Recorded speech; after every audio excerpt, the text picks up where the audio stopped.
Hi friends, welcome back to అనహవేదిక. So నేను మళ్ళీ మిమ్మల్ని ఎంటర్టైన్ చేయడానికి వచ్చేసాను guys. Let's start the video. Today's video reveal a secret part 2. మనం స్టోరీ స్టార్ట్ చేయడం కంటే ముందు మీ అందరికీ thank you so much guys. Few days గురించి మన వీడియోస్ చాలా బాగా రీచ్ అవుతున్నాయి గైస్. వ్యూస్ అవి బాగా వస్తున్నాయి. సో మీ సపోర్ట్ ఇలాగే ఫ్యూచర్లో కూడా ఉండాలి గైస్. మీరు ఇలాగే సపోర్ట్ చేస్తే మేము ఇంకా ఎఫర్ట్స్ పెట్టి వీడియోస్ చేయడానికి మాకు హెల్ప్ అవుతుంది. ఇది మాకు ఒక మంచి మోటివేషన్లా హెల్ప్ అవుతుంది గైస్. సో లేట్ చేయకుండా ఈరోజు వీడియో మనం స్టార్ట్ చేసేద్దాం. ప్రీవియస్ వీడియోలో ఒక పర్సన్ డెన్లో కూర్చొని మన హీరోని జైల్లో నుంచి విడిపించడానికి ఏమైనా మార్గాలు ఉన్నాయా అని తన మనుషులను అడుగుతాడు. దానికి ఋషి ఇలా అంటాడు, బాస్ అతన్ని మనం చంపేద్దాం, అదే చాలా సింపుల్ అని అంటాడు. దానికి ఆ పర్సన్ ఋషిని కొట్టి నాకు అతని ప్రాణాలతో కావాలని వార్నింగ్ ఇస్తాడు. అప్పుడు తర్వాత ఆ పర్సన్ బయటికి వెళ్ళిపోయిన తర్వాత ఋషి ఇంకా అతని ఫ్రెండ్స్ అలాగే తన మనుషులు కూర్చొని మాట్లాడుకుంటూ ఉంటారు. తన మనుషుల్లో ఒక అతను ఇలా అంటాడు, బాస్ అన్నయ్య నిన్ను అలా కొట్టేశాడు, నేను అలా కొడతాడని నేను ఎక్స్పెక్ట్ చేయలేదు అని అంటాడు. దానికి ఋషి, అన్న ఏదో టెన్షన్లో ఉండి కొట్టేశాడు లేరా, లైట్ తీసుకో, నువ్వు దాన్ని పెద్ద పట్టించుకోకు అని అంటాడు. మరి ఏం చేద్దాం అనుకుంటున్నారు బాస్, అతన్ని ఎలా మీరు జైల్లో నుంచి విడిపిద్దాం అనుకుంటున్నారు అని అడుగుతాడు. నేను అతన్ని జైల్లో విడిపించడం అనేది జరగదు, ఎందుకంటే అది ఇంపాసిబుల్, అది దాన్ని బాస్కి చెప్తే అర్థం కావట్లేదురా. సో అతన్ని చంపడానికి నేను డిసైడ్ అయ్యాను. కానీ బాస్ అలా వద్దన్నారు కదా బాస్, మరి మీరు చంపేద్దామంటున్నారు, అసలు ఎలా డేర్ చేయగలుగుతున్నారు అని కొంచెం వణుకుతున్న గొంతుతో అంటాడు. దానికి ఋషి, ఏం పర్లేదురా, అతన్ని చంపేసి అతని బాడీని అప్పచెప్పామనుకో చాలా హ్యాపీగా ఫీల్ అయ్యి మనకి రివార్డ్ మనీ ఇస్తాడు, అప్పుడు మనం కోటీశ్వరులం అయిపోవచ్చు అని అంటాడు. కానీ అతనికి ఎదిరిస్తే అతను మనకి చంపేస్తాడేమో కదా అని కొంచెం భయపడుతూ అంటాడు. దానికి ఋషి, ఏం కాదు నేను ఉన్నానని చెప్తున్నానా, ఒక 10 మందిని మనుషులు అరేంజ్ చేయి, మిగతాదంతా నేను చూసుకుంటాను, ఈ నైట్కే వాడి మర్డర్ ప్లాన్ అని అంటాడు. ఇలా మాట్లాడుకుంటూ ఉండగా నైట్ ఏమైనా వచ్చింది. జైల్లో మన హీరో మార్నింగ్ జరిగిన టార్చర్కి ఒంటి నిండా గాయాలతో తన సెల్లో కూర్చొని ఉంటాడు. అక్కడ కూర్చొని తన గాయాలకు మందు రాసుకుంటూ ఉంటాడు. రాసుకొని పడుకుంటాడు. ఇంతలో ఋషి అండ్ గ్యాంగ్ ఒక 10 మంది కలిసి జైలు గోడలు దూకుతూ జైలు లోపలికి ఎంటర్ అవుతారు.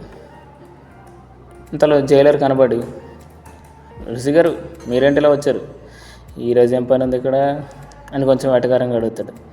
అవన్నీ నీకెందురా, నీకు రావాల్సింది నీకు వస్తుంది కదా, నీ పని ఏంటో నువ్వు చూసుకో అని అతని చేతిలో ఒక కార్డు పెట్టి వెళ్ళిపోతాడు. ఋషి వాళ్ళ మనుషులు ఒక్కొక్క జైలు దగ్గరికి వెళ్ళి నుంచొని ఉంటే ఋషి లోపలికి వెళ్ళి ఎవరితోనో మాట్లాడి బయటకు వస్తున్నాడు. ఇలా బయటకు వస్తున్న ప్రతిసారి కొందరు మనుషులు వాళ్ళ టీంలోకి యాడ్ అవుతున్నారు. ఇలా మొత్తం ఒక 40 మంది మనుషులు తీసుకొని ఋషి మన హీరో ఉన్న జైల్లోకి వెళ్తాడు. ఇలా జరగగా ఋషి మన హీరోని చూసి, మాకు ప్రశాంతమైన నిద్ర లేకుండా చూసి నువ్వు ఇక్కడ నిద్రపోతున్నావా, ఈరోజు నిన్ను చంపే ఈ జైల్లో నుంచి బయటకు వెళ్తాను రా అని కోపంగా అరుస్తూ షూతో అతన్ని తంతాడు. దానికి మన హీరో కొంచెం ఉలికిపడి లేచి కూర్చొని చూస్తూ ఉంటాడు. ఎవరు వీళ్ళంతా అని కొంచెం షాక్ అవుతూ చూస్తాడు. దానికి ఋషి, ఏంటి ఎవరు నేను షాక్ అవుతున్నావా, చచ్చిపోయి వాడికి డీటెయిల్స్ ఎందుకురా, మరైతే వచ్చి చచ్చిపో, ఏ గొడవ ఉండదు అని అంటాడు. దానికి మన హీరో ఏం సమాధానం ఇవ్వకుండా ఇంకా షాక్లోనే ఉంటాడు. ఏంట్రా చూస్తున్నారు, కానివ్వండి అని ఋషి అంటాడు. అప్పుడు ఆ 40 మందిలో ఒక ఇద్దరు కర్రలు పట్టుకొని మన హీరోని కొట్టడానికి వస్తారు. అది చూసిన మన హీరో వాటి నుంచి తప్పించుకుందాం అనుకుంటాడు. కానీ తప్పించుకునే గ్యాప్లో ఆ ఇద్దరు కాకుండా ఇంకో పర్సన్ మన హీరో కాళ్ళపైన కొడతాడు. సో దాంతో కింద పడిపోతాడు. కింద పడిపోయిన మన హీరోని చూసి నవ్వుతూ ఇంకొంతమంది కొట్టడానికి వస్తారు. ఋషి ఇదంతా చూస్తూ, ఆపండ్రా ఏంటి పిల్లాట్లు, వాడిని చంపడానికి వచ్చానరా మనం, కొట్టి టార్చర్ చేయడానికి కాదు అని చెప్పి కత్తి తీసుకురమ్మంటాడు. కత్తి తీసుకొచ్చిన తర్వాత అతను చంపమని ఇంకొక పర్సన్ చెప్తాడు. అతను చంపేలోపు మన హీరో ఆ కత్తిని పట్టుకుంటాడు. కత్తిని పట్టుకొని అతను ఆపేసి కాలితో ముక్కు మీద తంతాడు. తర్వాత పిడిగుద్దులు 2 చెస్ట్ మీద గుద్దుతాడు. దాంతో అతను పడిపోతాడు. కత్తి అతని దగ్గర నుంచి లాక్కొని ఫస్ట్ అతని దగ్గర కొట్టడానికి వచ్చిన ఇద్దరిని కత్తితో పొడిచేస్తాడు. ఆ తర్వాత వాళ్ళ చేతిలో ఉన్న కర్రలు తీసుకొని కత్తిని దూరంగా విసిరేస్తాడు. కర్రలతో అతని మీదకి వస్తున్న వాళ్ళని కొడుతూ ఉంటాడు. ఒకడిని కర్రతో ముఖం మీద గుద్దుతాడు, ఇంకొకడిని వీపు మీద కొడతాడు, ఇంకొకడికి ముక్కు మీద గుద్దుతాడు. ఇలా డిఫరెంట్గా ఫైట్ చేస్తూ వాళ్ళని కొడుతూ ఉంటాడు. ఇప్పుడు మన ఋషి ఇలా అనుకుంటూ ఉంటాడు, వీడిని చంపడానికి 40 మంది ఎందుకు అనుకుని వచ్చిన నాకు 40 మంది సరిపోరేమో అనిపిస్తుంది. అసలు ఏంటి వీడు ఒంటి మీద ఇన్ని గాయాలతో కూడా ఇలా ఫైట్ చేస్తున్నాడు అని షాక్ అవుతాడు. మన హీరో అలా చూస్తూ అందరూ అయిపోయిన తర్వాత ఋషి దగ్గరికి వెళ్తాడు. ఏంటి నీ స్టామినా ఇంతేనా?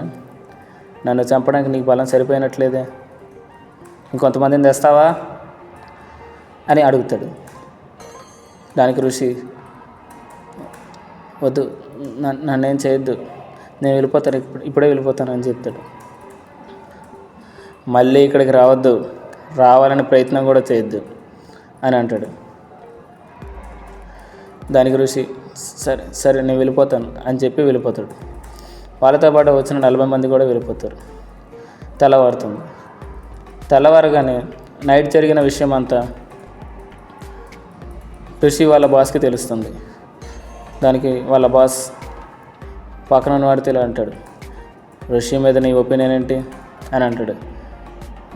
ఇర్ఫాన్ బాయ్, అది ఋషి చాలా మంచోడు, మనం చెప్పిన పనులన్నీ చేస్తాడు, మనకు నమ్మిన బంటు అని కొంచెం సందేహంగా చెప్తాడు.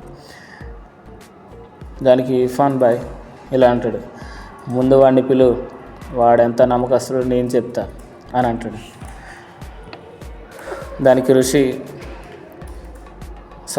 దానికి ఆ పర్సన్ ఋషిని పిలుస్తాడు రెస్పాండ్ అవుతూ. ఋషి వచ్చి ఇర్ఫాన్ బాయ్ పిలిచారంట అని అంటాడు. రాత్రి నువ్వు ఎక్కడున్నావు అని కొంచెం సీరియస్గా అడుగుతాడు.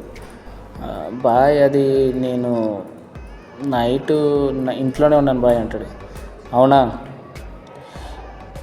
అని చెప్పి జోబులో నుంచి గన్ తీసి అతన్ని పాయింట్ బ్లాక్లో పెట్టి అడుగుతాడు. అడిగితే దానికి ఋషి ఇలా అంటాడు, క్షమించండి బాయ్, నేను తప్పు చేశాను, అతన్ని చంపుదామని వెళ్ళాను బాయ్ అని అంటాడు. దానికి అని బలంగా ఊపిరి తీసుకొని, వాడిని చంపొద్దని చెప్పాను కదా, చెప్పిన తర్వాత కూడా వాడిని చంపడానికి వెళ్ళారా అని అడుగుతాడు. అది కాదు బాయ్ అంటాడు. నీ మీద నాకు నమ్మకం పోయింది ఋషి, ఇప్పుడు నువ్వేం చేద్దాం అనుకుంటున్నావు అని అడుగుతాడు.